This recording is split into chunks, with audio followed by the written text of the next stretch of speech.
Hello. Hello, welcome and नमस्कार। तो आज मैं आप लोगों के साथ वेलकम टू द मेडिकल लड़का।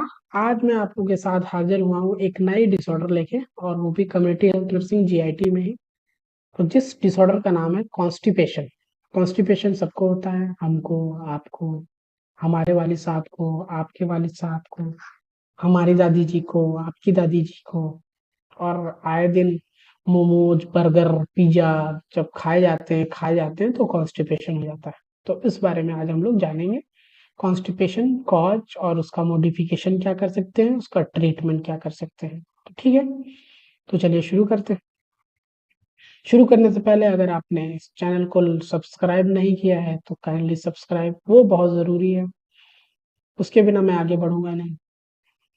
देख लीजिए अब आपको आगे बढ़ना है कि नहीं। ठीक है, चलिए, उम्मीद है आपने सब्सक्राइब कर दिया होगा। तो चलिए चलते हैं। कॉन्स्टिपेशन क्या है?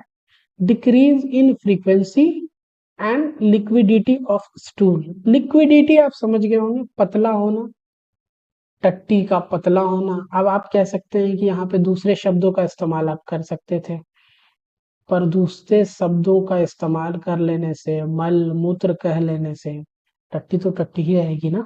ठीक है, तो लिक्विडिटी आप समझ गए होंगे, पतला हो जाना। अब समझते हैं फ्रीक्वेंसी। फ्रीक्वेंसी समझने के लिए बात देखें। अगर मान लीजिए मुझे दिन भर में 2 बार पेशाब लगती है।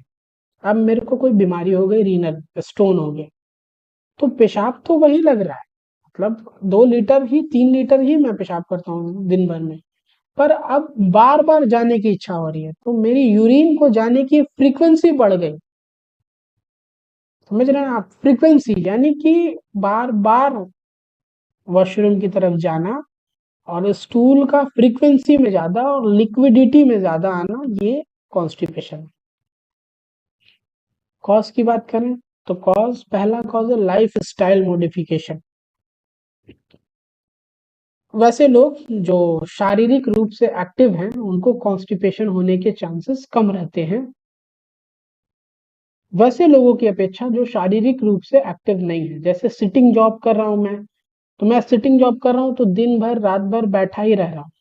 आप भी पढ़ाई लिखाई कर रहे हैं, दिन भर लैपटॉप के सामने, टीवी के सामने बैठे हैं, तो बॉडी एक्टिविटी नहीं कर पा रही है, तो जिस वजह से जीआईटी एक्टिविटी नहीं हो पा रहा है, तो कॉन्स्टिपेशन हो रहा है। दूसरा कारण है डिक्रीज वाटर इनटेक। पानी कम पीजिएगा तो कॉन्स्टिपेशन हो जाएगा। तीसरा कारण है डिक्रीज फाइबर डाइट। जितना फाइबर आप खाने में रखेंगे उतना कॉन्स्टिपेशन होने का चांस ज्यादा है। या चौथा कारण है प्रोलॉन्ग ट्रेवल। बहुत लंबे अरसे से आप ट्रेवल कर रहे हैं, कहीं जा रहे हैं, कहीं आ रहे हैं, तो भी हो सकता है। हाँ, अगला कारण है सीटिंग जॉब्स। अब आप बैठने वाली जॉब हो गई है, तो सीटिंग जॉब्स भी एक प्रोमिनेंट कारण है कॉन्स्टिपेशन के होने का। आगे बात करते हैं तो बेड रिडन। अगर कोई पेशेंट है जो बेड रिडन है, बेड पे ही है, बेड से उठ नहीं रहा है, तो भी एक कारण है। एक बहुत बड़ा कारण है, एक्टिविटी नहीं हो पा रही है। एक्टिविटी नहीं हो पा रही है तो कॉन्स्टिपेशन। डिक्रीज फिजिकल एक्टिविटी है, अगर आप फिजिकल एक्टिविटी नहीं कर रहे हैं तो भी कॉन्स्टिपेशन। ठीक है, अगला कारण है प्रेगनेंसी। प्रेगनेंसी में भी जीआईटी के ऊपर प्रेशर लगता है, तो प्रेशर से जीआईटी की मूवमेंट उतनी नहीं हो पाती, जिसकी वजह से भी कॉन्स्टिपेशन। Change in environment. अगर आप ठंडे से गर्मी, गर्मी से ठंडा जा रहे हैं, तो भी देखते हैं हम जनरली, हम आमतौर का, हम बिहारियों का पेट खराब हो जाता है, तो वो भी कॉन्स्टिपेशन लीड करेगा। ट्रीटमेंट की बात करें तो ट्रीटमेंट दो तरीके से हो सकता है। पहला नॉन फार्माकोलॉजिकल, दवाई नहीं दे के ट्रीटमेंट, और अगला है फार्माकोलॉजिकल ट्रीटमेंट। तो अगर हम लोग नॉन फार्माकोलॉजिकल ट्रीटमेंट की बात करें, दवाई नहीं दें, तो जैसे पानी की कमी से हो रहा था तो वाटर इनटेक बढ़ा दीजिए। फिजिकल एक्सरसाइज आप पहले कम कर रहे थे, तो फिजिकल एक्सरसाइज आप ज्यादा कर दीजिए। ठीक है, वाटर इनटेक बढ़ाया और फिजिकल एक्सरसाइज हमने ज्यादा किया।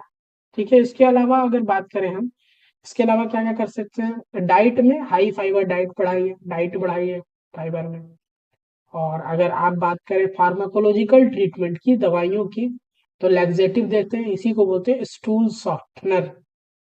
लैक्टुल हो जाता है, डोफालेक आता है, ये सब स्टूल सॉफ्टनर है। इसके अलावा एसिडिटी ज्यादा हो रही है ना, तो एंटी एसिड्स दे दीजिए, लैक्टोज सिरप दे दीजिए, लिक्विड पैराफिन, वही स्टूल सॉफ्टनर की बात की मैंने। और अगर कॉन्स्टिपेशन से रिलेटेड पेट दर्द, एब्डोमिनल पेन वगैरह आ रहा है, तो इसका सिम्टोमेटिक ट्रीटमेंट कराना है।